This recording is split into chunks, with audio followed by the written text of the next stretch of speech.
Hi, எல்லாரும் என்ன பண்றீங்க? நைட் சாப்பிட்டாச்சா? இன்னைக்கு எங்க வீட்டில் தோசை, அப்புறம் ஒரு முட்டை பொடி தோசை. ஏற்கனவே வீடியோ போட்டிருப்பேன்னு நினைக்கிறேன், போட்டேன்.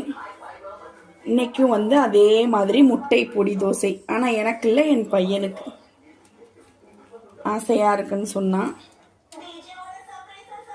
நான் தான் வெயிட் லாஸ் பண்றேன்ற பேர்ல தோசை சாப்பிடவே மாட்டேன் இப்போ. ஆனாலும் தோசை சாப்பிட மாட்டேன்னு சொல்லல, தோசை வாய் கேக்குது, ஆனா சாப்பிடக்கூடாதுன்னு இருக்கேன். ஆனாலும் 2 தோசை எண்ணெய் இல்லாம சுட்டு வச்சிருக்கேன். இப்போ முட்டையெல்லாம் போட்டு செய்யறது என் பையனுக்கு. கழுவிட்டு வரேன். இப்ப பாத்தீங்கன்னா லைட்டா நெய் போட்டுக்கலாம். உறைஞ்சிருச்சு, வரமாட்டுதுங்க பாருங்க. லைட்டா நடுவுல நெய் போட்டுக்கலாம்.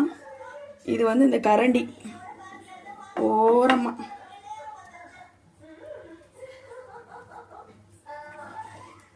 போட்டாச்சு. அடுத்து என்ன போடுறேன்னு பாருங்க. ஆச்சி இட்லி பொடி நல்ல மனசார போடணும், கொஞ்சமா போடக்கூடாது. முட்டை ஒரு அரை வேக்காடு வெந்தோடனே போடணும்.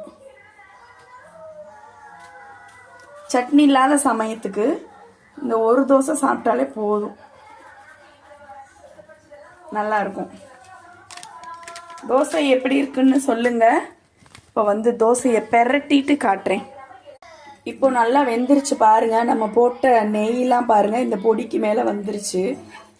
இந்த நேரத்தில் திருப்பி விட்டுறலாம்.